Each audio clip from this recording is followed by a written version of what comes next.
आप इतना social media पे रहती हैं, हमने आपके बारे में सुना है कि आप पहले लोगों को सलाह देती थी कि सोशल मीडिया पे इतना मत रहा करो, और उसके बाद खुद आप इतना रहती हैं। कहते कि जब आप घर पे नहीं होती तो सोशल मीडिया पे होती हैं। एक हमने आपका एक बात सुनी थी कि आप अंडमान कहीं गई थी शायद, और आपका मोबाइल बंद हो गया था, क्या हो गया था? वहां पे नेटवर्क नहीं आता है एक्चुअली। अच्छा, तो फिर कैसे कटी जिंदगी? अंडमान में नेटवर्क नहीं आता है। ये मेरा पूरा काम फोन पे है। जैसे ये तीनों शोज करते हैं, स्टैंड अप शोज करते हैं, मेरा सारा काम ही, मेरा office is the phone, because मैं वीडियो फोन पे डालती हूँ। तो वहां पर नेटवर्क ही नहीं आया 3 दिन, तो मुझे कुछ पता ही नहीं लगा कि दुनिया में हो क्या रहा है।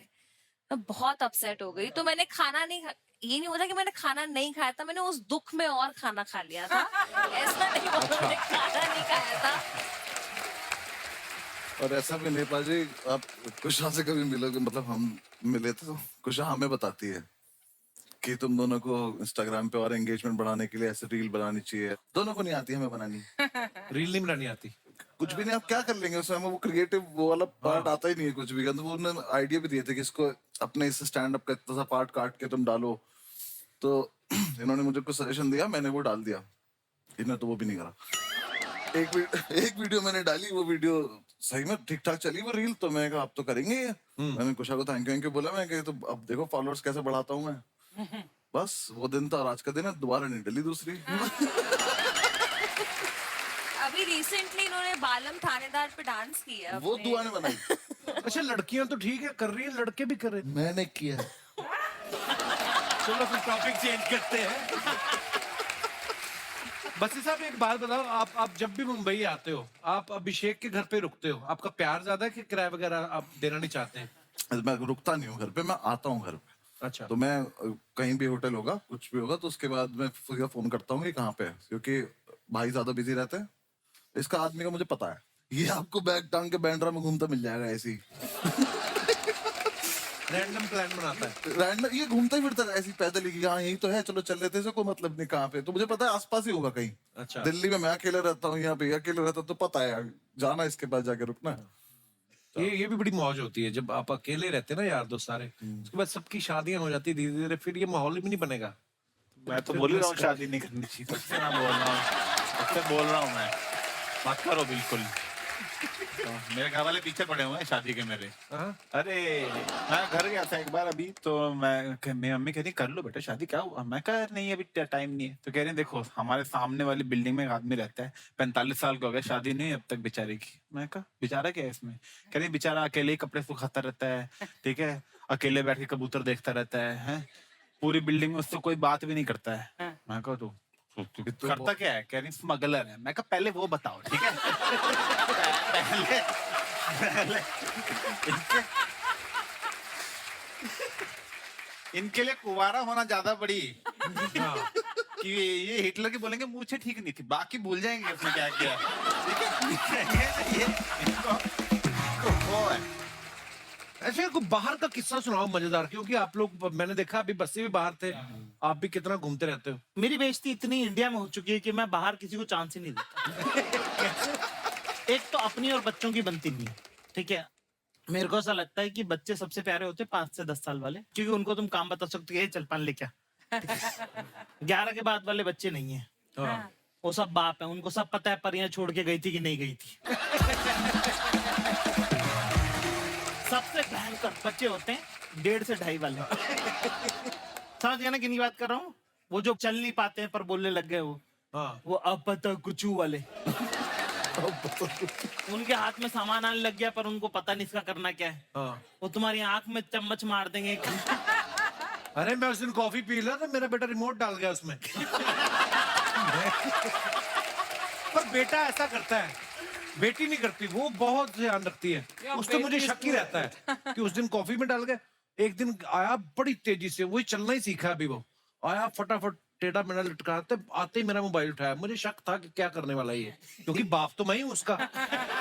वो गया मेरे कमरे में, सीधा ही कमोड उठाया, मैं वहीं पकड़ लिया।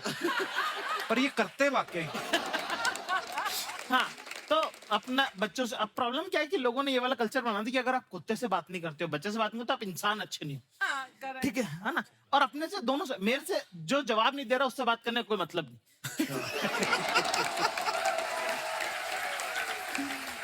एक तरफा आशिक मुझे समझ में आता है, एक तरफा बात करने वाले मुझे समझ में नहीं आते।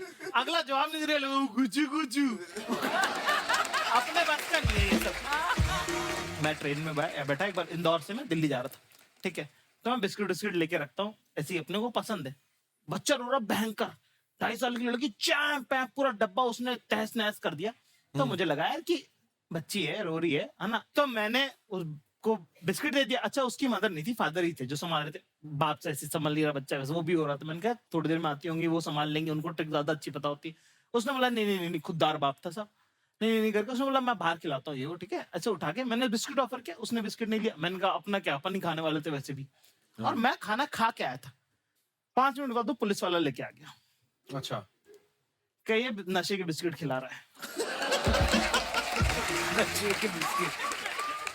अब वो पुलिस वाले ने मेरे से पूरा बिस्किट खिलवाया मेरे को, खा के दिखाओ कि इनमें नशा। अब मुझे आ रही नींद, मैं सोया हुआ नहीं कल रात का, मैंने यहाँ तक खाना खा रखा। हाँ, पूरा बिस्कुट पे बैठ गया, उबकियां आ रही है मेरे को, उबकियां आई है, मुझे पकड़ लेगा अभी। अभी उतार लेगा, ये पक्का इसमें जहर था।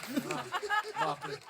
तो मेरी इतनी बेइज्जती कि इंडिया में हो चुकी है कि मैं बाहर फॉरेन में ये सब रिस्क लेता ही नहीं, मैं टहलने नहीं जाता, मेरे को चांस ही नहीं लेना है मत। और मुझे समझ में है कि जैसे अगर आप फॉरेन में जाओ और उनसे अगर आप एक्सेंट में बात करो, excuse me where is the 5th street, उनको समझ में आता है कि अपन ट्राई कर रहे हैं। हाँ। तो वो और कॉपी करते हैं कि oh really you want go 5th street, 5th street. तो मैं इसका इलाज होना है कि मैं ये वाला एक्सेंट वैक्सेंट वाला ट्राई करता ही नहीं हूँ। मैं सीधे उस पर रहता हूँ कि हेलो ब्रदर, 5th रोड। उन्हें खट समझ में आता है।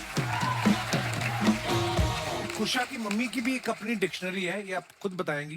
कुशा, क्या है आपकी मम्मी की डिक्शनरी जो है, क्या मेरा है? पूरा करियर ही मेरी मम्मी की वजह से चल रहा है actually. 70% of my career, because मैं उन्हीं की नकल करती हूँ अपनी वीडियोस में। अच्छा, वो कुछ भी शब्द बनाती है और उनको पता ही नहीं कि वो कितनी फनी है, राइट? उनको अंदाजा ही नहीं कि वो That's the कितनी best फनी है। kind of funny. तो वो अगर बोलती है ऐसे कि ना, घर चलो मैं घसुंड मारूंगी तुमको, कसुंड मारूंगी. एंड घसुंड, मुझे लगता है घसुंड इज लाफा मुक्का समथिंग, पर जैसे वो चल रही होंगी घसुंड के जैसे बैठे हुए हो, तो घसुंड एडजेक्टिव है, नाउन है, वर्ब है, किसी को नहीं पता। कसुंड. और फैमिलीज में होता ही है ना कि पहली बात ही वो आपकी बॉडी पे कमेंट करते हैं। तो एक आंटी बस ऐसे आएंगी और बोलेंगी कुशा बड़े फ्लफी हो गए हो यार, फ्लफी हो गए हो. फ्लफी कौन? अरे कुत्ता थोड़ी ना हो, फ्लफी कौन बोलता है? तो हमारे तो पता है शादियों में, अगर आपने पंजाबी शादियां अटेंड की हो बचपन में कभी, आप पंजाब में मैंने, तो सिठनियां होती थी एक, तो बारात आती है और लड़की वाले बोलते हैं कि जीजे का ढिड इतना बड़ा।